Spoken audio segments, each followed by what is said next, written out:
Hello everyone, welcome to my new blog. এটা আমার রাস্তা যে দেখতে পাচ্ছ, এটা আমার ঘরের রাস্তা। তো আজকে সকাল সকাল চলে গেছিলাম কলেজে এক্সাম দিতে।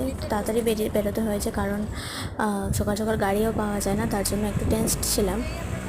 বাট আনফর্চুনেটলি পাওয়া গেল। তারপর চলে গেলাম, তারপর এক্সাম দিয়ে ঘরে আসলাম। তো খুবই টায়ার্ড, নাহলে আজ লাইফে নিশ্চয়ই আসতাম। তো আমি ভাবলাম একটু তোমাদের সাথে শেয়ার করে নিই আজকে আমার আই থিঙ্ক সেকেন্ড ব্লগ। তো প্লিজ তোমরা একটু সাপোর্ট করবে। আমার মুখ রিভিল সেরকমভাবে করা হয়নি, কারণ টাইম পাওয়া যায়নি। তো যতটুকু পেরেছি এতটুকুই করেছি, বাট আগের দিকে আরও ভালো দিকে করব। তো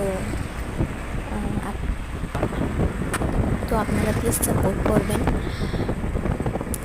আর আমার সকাল সকাল এক্সামে না অনেক প্রবলেম হয়। আবার মানে যদি 12টা 12টা 12:30 ওইরকম টাইমে যদি হয় তাহলে ভালো হয়, কিন্তু অনেক তাড়াতাড়ি সারাদিন এক্সাম ছিল, তো তাই তাড়াতাড়ি বেরোতে হয়েছে। নর্মালি গাড়ি পাওয়া যায় না, তাই 7:30 টাইম হবে এরকম টাইমে আমি বের হয়েছিলাম। তারপর 9জন, তারপর বেরিয়ে কিছু খেলাম, ঘরের জন্য কিছু আনলাম। তারপর ভাবলাম এসে ব্লগটাকে ঠিকঠাক করে ছেড়ে দিই, কারণ কন্টিনিউ তো করতে হবে। তাই থ্যাংক